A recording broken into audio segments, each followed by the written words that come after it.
Hello guys, welcome to my channel Aditi Khatri Psychology Classes. Guys, we started class 12th Psychology Chapter 1 Variations in Psychological Attributes.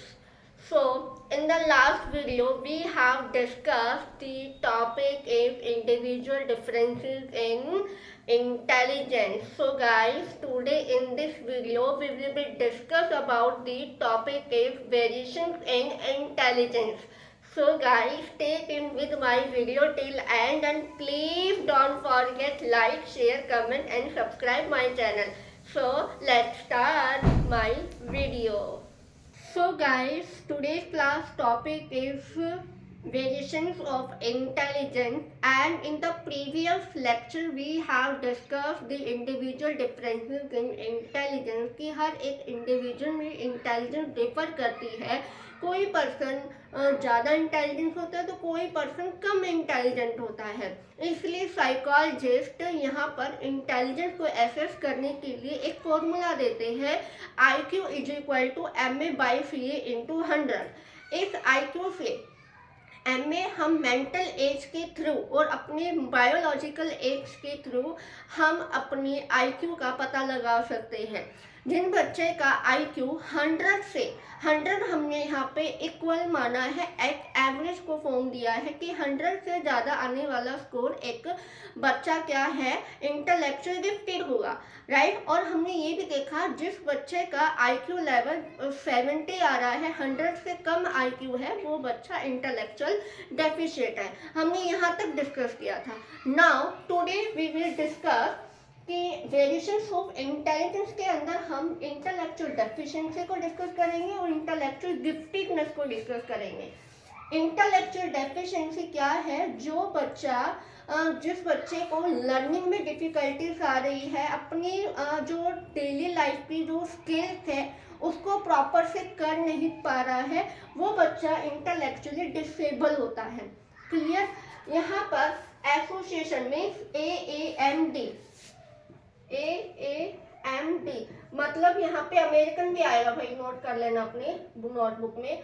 American association और mental health deficient के according ये कहते हैं कि वो बच्चा intellectual deficient होता है जो सब एवरेज, जिस बच्चे की इंटेलेक्चुअली एक्टिविटी है, फंक्शनिंग है, वो सब एवरेज की कैटेगरी में आता है. मीन्स उसका जो IQ लेवल बिलो 70 है. And deficient in adaptive behaviour, जिस इन्वायरमेंट में वो रह रहा है या न्यू इन्वायरमेंट को वो अडेप्ट कर रहा है, वहाँ पर उसको उस इन्वायरमेंट को अडेप्ट करने में डिफ़िकल्टीज हो रही है. हर एक छोटी छोटी चीज़ को अडेप्ट करने में उसको बहुत ज़्यादा प्रॉब्लम आ रही है. उन बिहेवियर को डेफिशिएंट कहा जाता है, right. And third is during the development period. और ये कब होता है? जब हम डेवलपमेंट पीरियड के टाइम पे होते हैं. मीन्स ये 0 to 18 ईयर के बच्चे के अंदर होता है. छोटे बच्चे मतलब इन्फेंसी से लेकर एंड 18 ईयर जो आपकी एडोलेसेंट की एज होती है, ठीक है, जो आपकी एडोलेसेंट की एज होती है उस ईयर के अंदर होता है.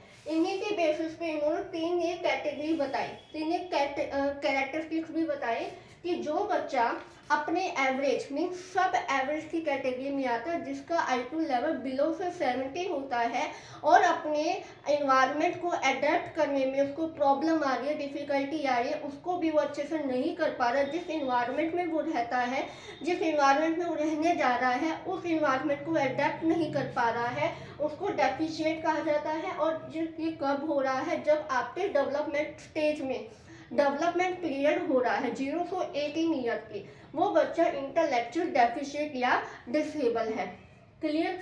एंड इसकी डिफरेंट लेवल्स बताए हैं कि कौन बच्चा किस लेवल में आता है, कितनी उसकी रेंज होती है. तो उसके डिफरेंट लेवल्स आते हैं. फर्स्ट ऑफ ऑल माइल्ड का अप्रॉक्सीमेट यहाँ पे एज दी गई है 55 to 70. जो बच्चा माइल्ड कैटेगरी में आता है, जिसका IQ 55 to 70 में होता है, वो अपने पीयर ग्रुप के से लो होता है, मतलब स्लो काम करता है, उसकी फंक्शनिंग स्लो होती है. जैसे उसका पीयर ग्रुप काम कर रहा है, वो उस तरीके से इतना फास्टली नहीं कर पाता जितना वो करते हैं. Peer second moderate level, moderate level हमारा अप्रोक्सीमेट 42 टू 55 होता है। इसमें लैंग्वेज और मोटर स्किल एक्टिविटी को वो प्रॉपर तरीके से नहीं कर पाता, वो लैंग्वेज को अच्छे से बोल नहीं कर पा रहा है। जो उसको बुलाया जा रहा है वो बोल सकता है, लेकिन अपनी तरफ से कोई वर्ड को नहीं बोल पा रहा है अच्छे से नहीं। उसकी मोटर फंक्शनिंग, उसका जो बॉडी स्ट्रक्चर है, उसकी जो हैंड मूवमेंट है, पैर मूवमेंट है, उसमें भी करने में प्रॉब्लम आ रही है। इसको यहाँ पे ट्रेंड किया जाता है कि आपको ऐसे करना है, आपको ऐसे बोलना है, अ बोलना है, आ बोलना है, पापा बोलना है, ऐसे बोलना है, इस तरीके से उसको ट्रेंड किया जाता है। And third is severe. Severe means जो 42 एंड 20-25 इसकी अप्रॉक्सीमेट मेज मानी जाती है, और प्रोफाउंड बिलो 25। ये दोनों सीवियर और प्रोफाउंड जो भी इस कैटेगरी में जो बच्चे आते हैं वो अपनी लाइफ को मैनेज करने में बिल्कुल ही इनकैपेबल होते हैं। उनको जहाँ देखो वहाँ पर उनको बिठा दिया जाता है, उनको एक आदत यहाँ बैठो वहीं बैठ रहेंगे, अपने तरीके से वो कुछ भी नहीं करते हैं। उनको नहीं पता होता कि उनको क्या करना है, कैसे बैठना है, कैसे उठना है, कुछ भी नहीं पता होता। वो अपनी छोटी से छोटी एक्टिविटी को भी अच्छे से नहीं कर पाते हैं सीवियर और प्रोफाउंड वाले बच्चे। Clear? This was the intellectual deficiency, जिन्हें अपनी छोटी स्किल्स, अपने खुद के काम जैसे आ ई बोलना, अल्फ़ाबेट्स बोलना, छोटी से छोटी भी कैलकुलेशन करने में जो प्रॉब्लम आती है वो इंटेलेक्चुअल डिसेबल बच्चा है। क्लियर? आया समझ में? नेक्स्ट इसी में आता है हमारा इंटेलेक्चुअल डेफिशिएंसी, हमारा सेकंड वेरिएशन ऑफ इंटेलिजेंस, जहाँ इंटेलेक्चुअल गिफ्टेडनेस होता है। किसको बोलते हो आप? Giftedness, right? लुईस टर्मन ने 1925 के अंदर वो 1500 बच्चों के साथ रहे थे, जिन्होंने कहा कि जिनका IQ 130 या उससे ज़्यादा है वो बच्चा इंटेलेक्चुअली गिफ्टेडनेस है, राइट? इंटेलेक्चुअली और एक टर्म यूज होती है हमारी टैलेंट। गिफ्टेडनेस एक ब्रॉड टर्म है, आप लिख सकते हो यहाँ पे ब्रॉड टर्म है गिफ्टेड टर्म, और टैलेंट हमारा नैरो टर्म है। ठीक है? गिफ्टेडनेस वो बच्चा होता है जहाँ पे उसके जनरल एक्सेप्शनल एक्टिविटीज होती है, जो सुपीरियर परफॉर्मेंस होते हैं, वो हर एक चीज में, हर एक फील्ड में, सभी की सभी चीज में हायर परफॉर्मेंस करता है, मतलब सुपीरियर परफॉर्मेंस करता है, वो हमारा गिफ्टेडनेस होता है। और टैलेंट कौन होता है? जो स्पेसिफिक फील्ड के अंदर जिसका टैलेंट होता है, कोई सोशल वर्कर हो गया, एथलीट हो गया, स्क्रिप्चुअल हो गए, ये क्या है? टैलेंट होते हैं अपने स्पेसिफिक फील्ड के अंदर। इसलिए टैलेंट एक नैरो टर्म है, गिफ्टेडनेस एक ब्रॉड टर्म है, जहाँ पर बच्चा सुपीरियर परफॉर्मेंस करता है, right? Sometimes we call talent को बोलते हैं प्रोडिजीज। ये आपके MCQ में क्वेश्चन पूछ सकते हैं, प्रोडिजीज क्या क्या बोला जाता है समटाइम, तो आप बोलोगे टैलेंट, या टैलेंट को हम प्रोडिजीज बोलते हैं। ये टर्म दिया किसने है?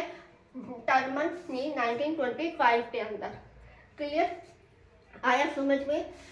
कॉम्बिनेशन ऑफ गिफ्टेडनेस, अब जो गिफ्टेडनेस है ना उसका एक कॉम्बिनेशन होता है, उसको बोलते हैं हाई एबिलिटी, हाई क्रिएटिविटी और हाई कमिटमेंट।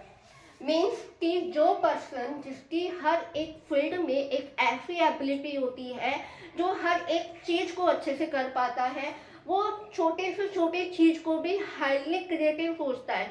चाहे आज उसके पास कोई ऐसा पेन है सिंपल सा, तो उसको वो किस तरीके से नया फॉर्म भी दे सकता है, राइट? एंड हाई कमिटमेंट, कि वो हर एक चीज को लेकर कमिटमेंट होता है। ठीक है? तो ये कॉम्बिनेशन होता है हमारी गिफ्टेडनेस का, हाई एबिलिटी, हाई क्रिएटिव और हाई कमिटमेंट। क्लियर? अब यहाँ पे इंटेलेक्चुअल गिफ्टेडनेस की कैरेक्टरिस्टिक्स आती है, और ये हमें कब देखने को मिलता है?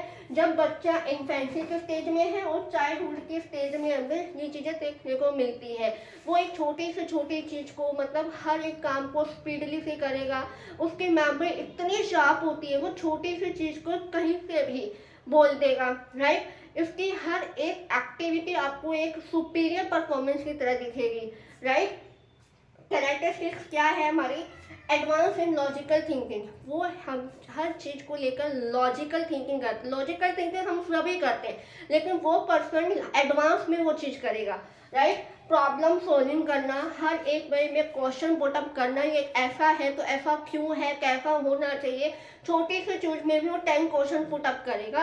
And high speed in information processing, जिस बच्चे को ऐसी कोई भी बात बता दी जाए, ऐसी कोई इंफॉर्मेशन दी जाए regarding to, for example regarding to your school facility, तो वो इस इंफॉर्मेशन को हाईली स्पीड से प्रोसेस करेगा, उसको इतनी मेमोरी शार्प रहेगी कि वो जल्दी से जल्दी उसको रिकॉल भी कर लेगा, राइट। एंड क्रिएटिव थिंकिंग, वो क्रिएटिव थिंकिंग होएगा, साथ में उसके पास नोवेल्स आइडियाज भी मिलेंगे और ओरिजिनल आइडिया होंगे उसके पास, क्लियर। वो हर एक चीज़ को लेकर पूरा प्रोटेक्टिव रहेगा, हर एक चीज़ को लेकर एडवांस रहेगा कि आज ये टेक्नोलॉजी आज इस तरीके का होता है, ये चीज़ ऐसी होती है, वो चीज़ ऐसी होती है। उसकी थिंकिंग जो होगी लॉजिकली एडवांस होगी, क्रिटिकल होगी, प्रॉब्लम सॉल्विंग कर सकते हैं। जब हम परफॉर्मेंस टेस्ट को भी अप्लाई करते हैं इंटेलिजेंस के अंदर, डिसीजन मेकिंग, प्लानिंग, कमिटमेंट, किस तरीके की उसकी कॉम्बिनेशन है, वो पूरा क्या होता है, उसका जो कॉम्बिनेशन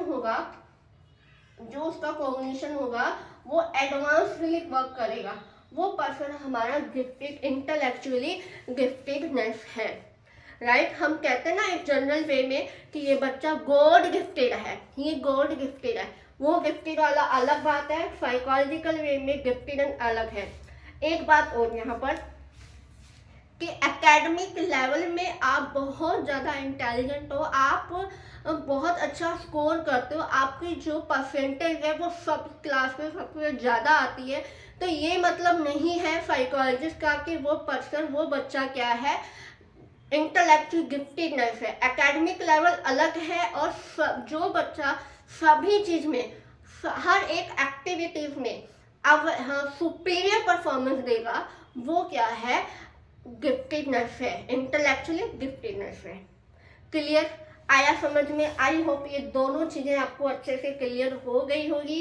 एक डिफरेंस और बता दूं कि इंटेलेक्चुअल डेफिशिएंसी वो पर्सन होता है, वो बच्चा होता है जिसका IQ लेवल बिलो से 70 है, जिसके हमने यहाँ पर डिफरेंट लेवल की बात की है।